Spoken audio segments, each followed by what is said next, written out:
Good afternoon and welcome to the Midday News. I'm Shamela Pullen. Here's what we have in the bulletin. The 2025-2026 parliamentary year officially begins with the ceremonial opening of Parliament. UWI implements enhanced security measures amid growing concerns.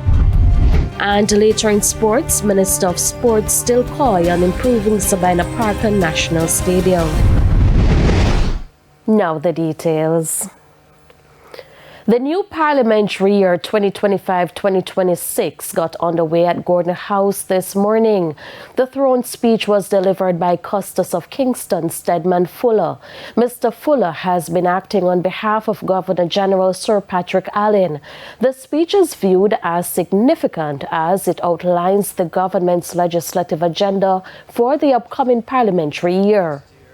Hurricane Beryl, Tropical Storm Raphael, and the unseasonal rains that tested our infrastructure, economy, and communities confirmed not just the strength, but also the indomitable spirit of the Jamaican people.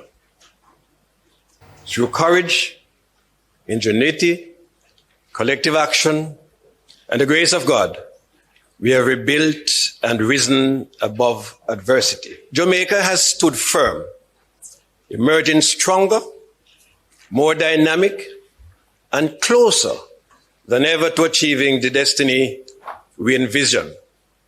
A Jamaica that is peaceful, productive, and prosperous for all. In the meantime, the new parliamentary year comes at a time when the political temperature is heating up. Our reporters Kalisha Williams and Jamila Maitland spoke with party supporters who attended the event. So I'm here on Duke Street for the ceremonial opening of Parliament, and things are just about to get started. I'm actually among some People's National Party supporters. As you can see, they're out in their numbers here on Duke Street, and I'm going to find out just why are they here and why is this important for them. It is very important for me to be here because Parliament will be opening after 10 o'clock, and our Prime Minister, Comrade Jefferson Mark Golding, will be the next Prime Minister calling the election. There's some disunity in the People's National Party. Do you think that will affect the polls going into the next general election? No, because everybody going to unite. Everybody going to New York, and we want the change. We want the change, so everybody. So I will now hand over to my colleague Jamila Maitland, who is with the Jamaica Labour Party supporters. Reporting from Duke Street, I'm Kalisha Williams for TVJ News. Thanks, Kalisha. Now there's lots of excitement here on the opposite end of Duke Street as Jamaica Labour Party supporters, they're ringing their bells and marching to the beat of the Tivoli Gardens marching back. Now they're now awaiting, as you can see, the members of Parliament for the JLP to exit the Bustamante Industrial Trade Union location to make their way down to Parliament. Now the supporters, while acknowledging the opening of Parliament, are seemingly more concerned, as you can hear from the shouts and the excitement about the pending general election. Well, there you have it, Prime Minister Andrew Holness leading the cohort of MPs. Your voice is your vote. So therefore, you casting that vote, you help to put the person who you see best suitable to run the country. And look around at all the wonderful things that is taking place in the country. The various infrastructure development, all the different projects and programs put in place by this administration. You look around right now, there's no other like the Jamaica Labour Party. To a TVJ News follow-up now. Amid security concerns and widespread condemnation, the University of the West Indies last evening announced revised measures for the campus. This was communicated to students and staff via email. Karen Simpson reports. The email signed by campus registrar Donovan Stanberry noted that in response to a recent spate of robberies across the campus, immediate measures have been implemented to reinforce campus security. These include increased patrols by campus police and security personnel. There's now a dedicated security team from King Alarm assigned to respond swiftly to security threats. Additionally, the UWI says entry points along the campus perimeter have been enhanced with better equipped personnel being stationed and patrol units circulating more frequently to provide reinforcement. Plans are also underway to improve lighting across walkways, parking lots, and less trafficked areas. The university further revealed that the campus security office has contacted the Jamaica Constabulary Force JCF, which has assured increased police presence from both the Mona and Matilda's corner stations.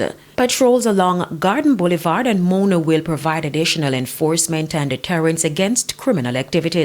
Going forward, it says the Garden Boulevard gate will remain locked with access limited to staff and students, and discussions regarding a semi-closed campus model are ongoing. A new manager at King Alarm has been appointed to oversee campus security operations and ensure the effective implementation of these measures. Meanwhile, the UWI says, contrary to reports, its investigation revealed that there was no gun-related robbery at the banks on campus, nor was any student held at gunpoint over the period reported. Discussions, the advisory further noted, will continue to be held with the Guild of Students to find solutions to keep the entire campus population safe. Kerry-Ann Simpson, TVJ News. To another TVJ News follow-up, there are mixed reactions from the people in Portmore, St. Catherine about the timing of the government's push for it to become the 15th parish. As Jamila Maitland reports, Portmore Mayor Leon Thomas is particularly concerned about how the move would affect his tenure as mayor. Portmore Mayor Leon Thomas has threatened legal action if the bill for the municipality to become the 15th parish is passed in the Senate on Friday, following its passage in the lower house on Tuesday. I can tell the 28 of them that we are going to court because the people of Portmore voted for a direct elected mayor, not even 1 year now. And for them to do something like this, we are going to make the court decide.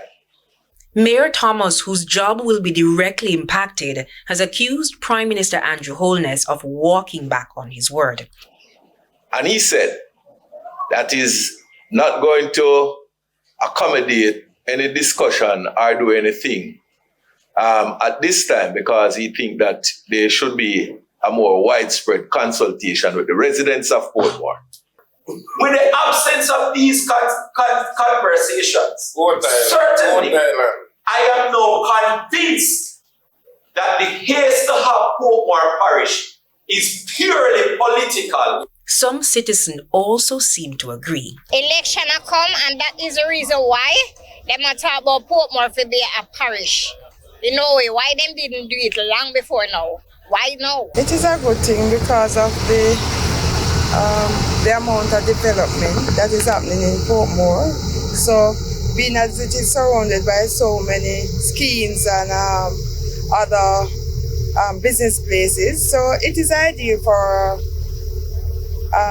to be a parish. But Minority Leader Courtney Edwards says consultations were done, some virtually, others face-to-face with the MPs and other stakeholders. I personally would have gone to several CBO meetings, right? In fact, the Prime Minister did come to Portmore on one occasion by the Art Academy, where a meeting was held. Of concern is the proposed parish border. The PNP councillors argue that much of the development lands will be sucked into St. Catherine. Access to Portmore via the Mandela Highway was another concern. The councillors worry about the stress on the already congested road network for those who opt out of the toll. Jamila Maitland, TVJ News. It's time for a break. Stay with us. More stories when we return.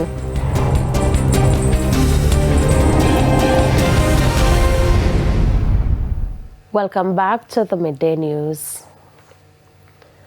Jamaica and other Caribbean countries are being warned to brace for more tsunami warnings.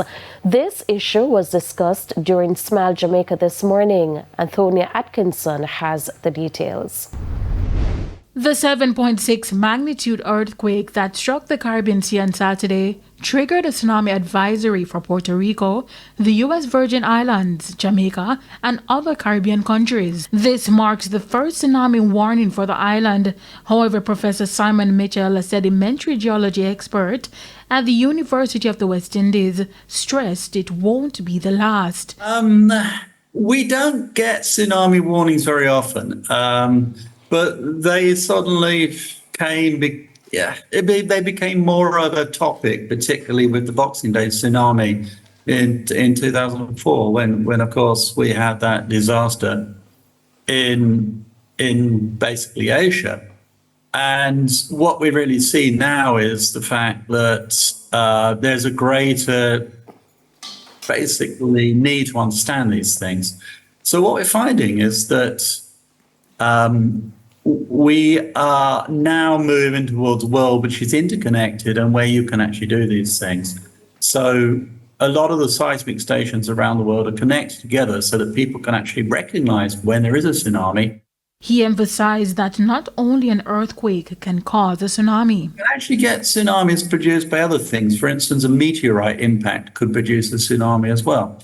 And when the dinosaurs were destroyed, that happened as well. So a tsunami is a response of the ocean or a big lake to an external event such as a fault moving. In the meantime, Professor Mitchell says over the past 15 years, there has been a lot of activities in the region. What we've actually seen is we've seen quite a lot of big earthquakes along this boundary. So what we seem to be seeing is that there is a lot of movement along the fault boundary at the present point in time. And that's a complex boundary. It's more than one fault. It's a series of faults. But we have certainly seen quite a lot of movements in the last, certainly 15 years. That could stop, but it could continue. Anthony Atkinson, TVJ News. It's now time for the Business Minute. Agriculture, Fisheries and Mining Minister Floyd Green says Jamaica's $574 million state-of-the-art tilapia hatchery is 60% complete. He says the hatchery marks a significant development in the country's aquaculture sector. The project is being funded by the Jamaica's Social Investment Fund and the World Bank.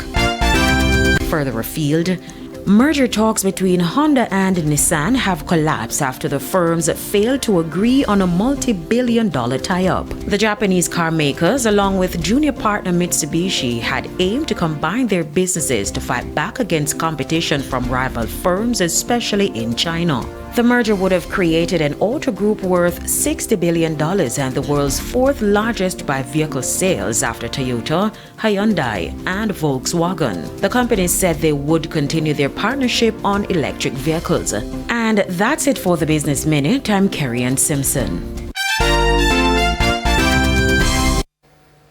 Time now for the top regional and international stories. Player in the space tourism and SpaceX's Falcon 9 rocket will land off Exumas next Tuesday. Aisha Bo, former NASA scientist, helped establish space protocols in the Bahamas. The Bahamas will be the first international destination to host such a launch. On the international scene, at least 5 people were killed in what is thought to be a gas explosion inside a department store in Taichung, Taiwan. 7 others were injured. The Taichung Fire Department shared this video from the 12th floor of the building, where construction was underway on a food court. You can see twisted metal hanging from the ceiling and covering the floor. And those were the top regional and international stories. I'm Anthony Atkinson, TVJ News. We take another break. Sports is next.